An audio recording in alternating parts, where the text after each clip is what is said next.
Hey everyone, it's Ryder from Skip. I hope you're doing well. I've got a great video for you today. Three main things I want to tell you about. Number one, on PPP loans, including a $24 million PPP scam and the celebrity that is now serving prison time. He just started his prison sentence for that scam. Number two, a new report that finds most Americans are still living paycheck to paycheck despite rising wages. And the third piece of news is on the EIDL program. I've got some important updates there. I'll keep today's news update brief. Thanks for your support. If you're new, consider subscribing, turning on the alerts, and liking this video. I will talk about the $24 million PPP scam in a minute, but I want to first talk about this CNBC piece. This just came out today. Wages are rising, but it's not enough to keep up with the increased cost of living. Nearly 2/3 of Americans are still living paycheck to paycheck, according to one recent report. I'm going to pull up that report here. At the end of 2021, 61% of the U.S. population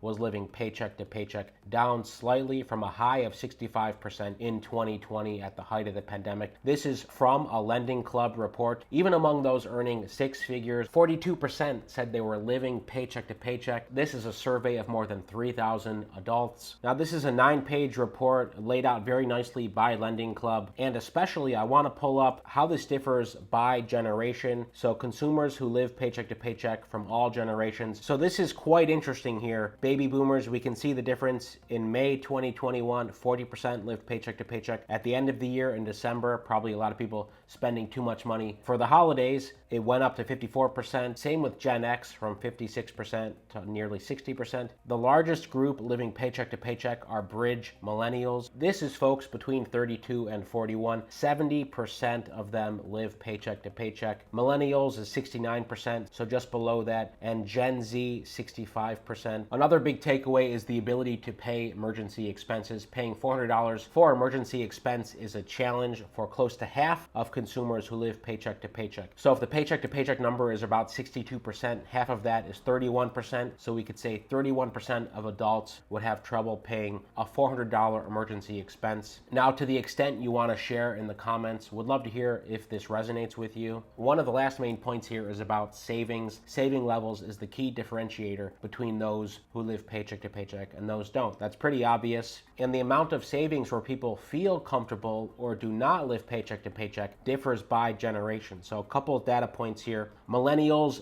bridge millennials, Gen X, the average savings is about $7,000 up to $8,000. That's where someone's living paycheck to paycheck but comfortable. The numbers for not living paycheck to paycheck for millennials is 15K, bridge millennials 17K, Gen X 19K. So you can benchmark those in your mind. Do you feel like you're living paycheck to paycheck with difficulty, comfortably, or not living paycheck to paycheck? And here's what that means in terms of savings for others in your generation. So speaking of survey data, the largest EIDL survey in the country, the one we're conducting, we're going to do a report similar to the one I just showed you. Today is the last day to have your voice heard. EIDLdata.com. It takes a few seconds.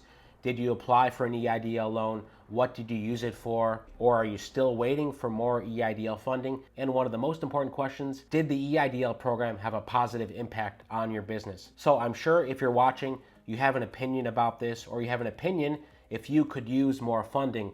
So go share your opinion. Today is the last day. EIDLdata.com. There's some really incredible results, and based on what we're seeing so far, I'm optimistic it will have a positive impact for policymakers. I don't want to bias anyone. Go take that survey and you'll get to see the results next week. Okay, let me talk about the 24 million PPP scam. In case you didn't see this news, Baby Blue, who's a rapper, was first indicted in October 2020 for a 24 million COVID-19 loan scheme. He's got a surprising response here. Well, he was found guilty, I believe, last fall and just reported to prison. Now, I didn't look at the full details of the case, just some of what's covered here in the media at complex.com. But to his nearly 600,000 followers, he posted this on Instagram about 2 weeks ago, turning myself into the feds on Monday, February 7th. If you want to write me or send me anything, see the below information. This correctional institution in Coleman, Florida. Florida. He pleaded guilty on August 4th, 2021 to 1 count of conspiracy to commit wire fraud. So his throwbackjersey.com LLC got a loan from the Paycheck Protection Program of nearly $427,000, and his other company, Blue Star Records LLC, got its separate loan of $708,000. He also admitted to falsifying loan documents and said instead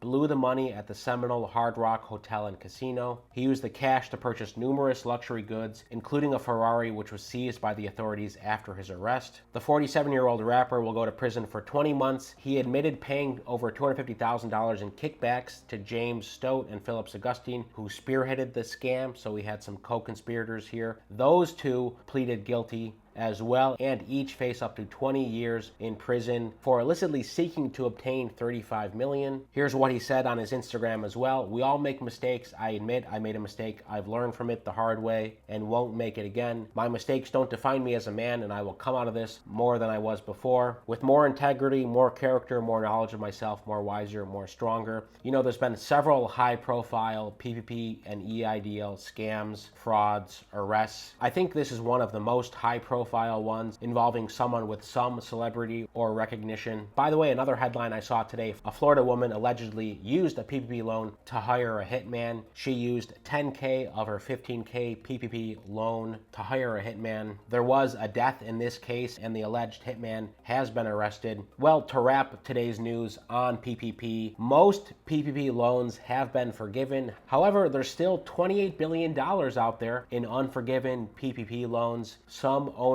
are struggling to comply. Many say they're struggling with the process of seeking forgiveness under terms of the loan program that distributed more than $800 billion over 2 years.